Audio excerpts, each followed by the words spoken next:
Hi everyone. Can you hear me well? Fine, fine, okay. So my name is Burak Arikan. I'm the founder of this project or platform called Graph Commons. It's an online platform for mapping. Hi, by the way, just remember you. For mapping and analyzing networks in general or data networks in general. Okay. So we just published an analysis the other day about the Moloch DAO's voting and membership growth patterns. If you know about Moloch DAO, it was released earlier this year, and so this analysis is basically. Sorry. Okay, is it better? Is it better? Yeah. Okay. So. So we looked at two things, like in the Moloch DAO. There's this, amazing design, beautiful minimum viable DAO. But how is the actual activity? How do the community actually using this mechanism? This is what we were trying to look at. So I'm not gonna go through the article. Of course, you can read it yourself later if you search for this article. I'll show you directly the interactive maps that we made with this data. So basically. You see here right now, I'm going to zoom in a little bit. Like each member, each dark purple dots is a account, an Ethereum account, which is also a member at the Moloch DAO today. And each of these purple or reddish purple dots are proposals, right? You can see it's a membership proposal mostly. You can see some proposals like the membership of Vitalik into the DAO was at this time. So one take away from this is like, yeah, you can see already like most of the proposals are created by one account. So members are mostly basically coming from the social circles and being included into DAO with the voting and then through these proposals. But on the periphery, we can still see some of the new members inviting others, or becoming like proposing new other members into the DAO slowly. It's happening, it's emerging pattern, but it's not there yet. So hopefully it will come to that point.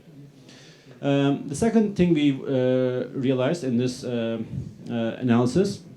So this is the map of the actual voting patterns. So this time we not only have the membership proposal links, but we also links between accounts to a proposal in terms of voting, yes or no. So just think about like a participation in the proposal.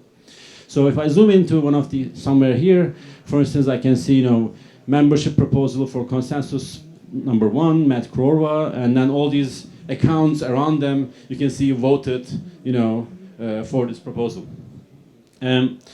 This map is interesting. It's a bit more complex, obviously, because there's so much activity going on. But you can start seeing some patterns emerging here and there. Like there's a big cluster on this side, and it's very loose on this side.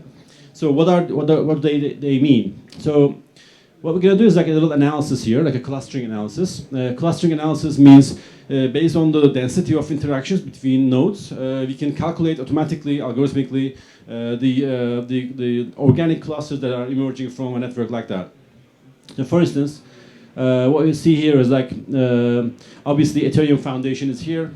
There's most of these accounts are part of that, and then the way they vote shows that.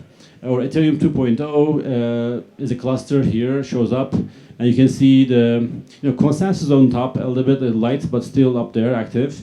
And another group called Fanfare, an early member, they are still, they are active here on this side. And I call this Moloch. I labeled them myself, but I call them Moloch because I have no idea who these people are. But it seems like they are the early members who are kind of proposing making the most of the proposals, basically. On this side, I'll show you some other stuff. For instance, one thing is interesting. Obviously, the amount of shares that each account has. If you look at this distribution of the shares per account, obviously you see the Vitalik and also Joe Lubin. They have 1,000 shares in the DAO, which is actually voting power.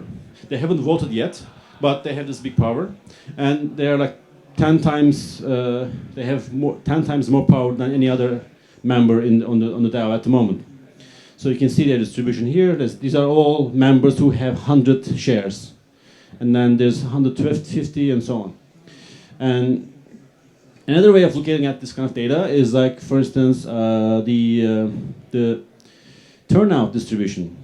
So per proposal, how many people are participating in the actual voting?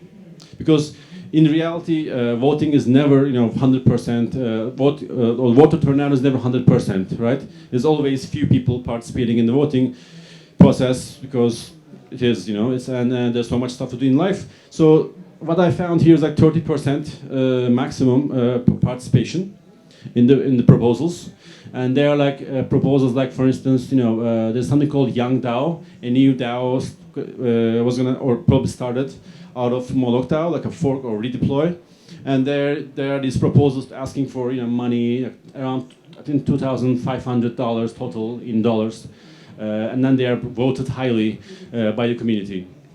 And then followed by Ethereum 2.0, Team Lodestar. And they have multiple proposals too. And then one of their proposals passed, and the participation was around 15%. So you can follow this distribution like that.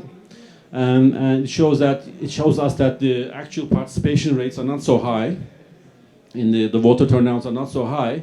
So this already itself becomes a problem, obviously. And this is the kind of the argument of the article a little bit, that when we have weighted voting plus low turnout rates, and this becomes like a problem, a potential problem in the future. We don't see this effect today in the Moloch DAO's activities, but things can happen. And of course, there's arguments also, I just included them here. For instance, Amin Soleimani, who started the project, he said, I think rightly, for instance, like one of the suggestions I put into the article was adaptive quorum biasing that exists in Polkadot today. But he says, I think he's right, that there's no control of assets in Moloch DAO. There are shares, they're not tokens. So having a quorum biasing may not make big sense. And then also he says in later that a quorum is also a limit for participation. Probably it's not scalable an idea. That's a good point. And then Jake Brookman also said. So he's talking about this framework that they created called decisiveness, which is taking consideration of the voter stake in relation to the stake distribution in the network or in the DAO, for instance. So it's like a proportion, basically, and I think it's interesting. You should, if you're interested in this kind of discussion, check out his article, his GitHub repo. And finally, yeah, you can read more about this. Yeah, this is what I'm going to say. And maybe the last thing I want to show, this nice graph designed by Max. He was, here. And he made this interesting map of the DAO projects, individuals who are or creating these projects or part of these projects, and the different organizations who are involved. It's an interesting ecosystem map. It's a different story, but I think it might find this interesting. It's open, it's in progress, so it's waiting for your participation as well. You can see, people like, for instance, Aragon. People are involved with Aragon, or something called DAO Incubator. People involved with that. Maxis himself is here. He's active with the Genesis DAO of DAO Stack, I think. I can see from here. I didn't know what this. So yeah, so the green dots are DAOs. You can tell. It's hard to read, but if you zoom in, Moloch DAO here, for instance. Yeah. And I'm going to finish with this. And lastly, if you want to contact me later, we are doing a design node there on this direction. And if you want to learn more about Graph Commons as a tool, it's very, where is it? Yeah, somewhere here. It's graphcommons.com. It's basically a tool for mapping networks together, basically. And I'd love to see people using this if you're interested in this kind of a mapping and ecosystem analysis. Thank you. Any questions, or do we have discussions? Time for discussions? You were going to, sorry. What other applications have you used? Oh, there's mostly ecosystem mapping. It's very useful for that.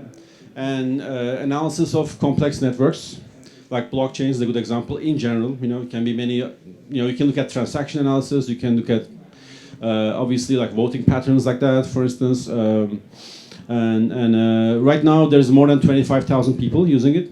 And then these people are using it. This existed for the past 5 years. So we have a lot of community using this tool. And you can check out yourself. It's all open, by the way. These are open graphs. There's thousands of graphs built by different people.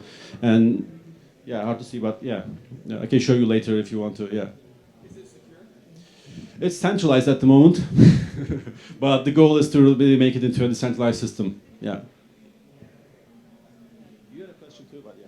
Can you pull data? Like, can you connect graph commons to blockchain data directly? Yeah, can we connect Graph Commons to existing data? Yeah, this is possible. We have an API. We can programmatically write graphs, read from graphs, like read intelligence from graphs, the centrality metrics, clusters, and even predictions.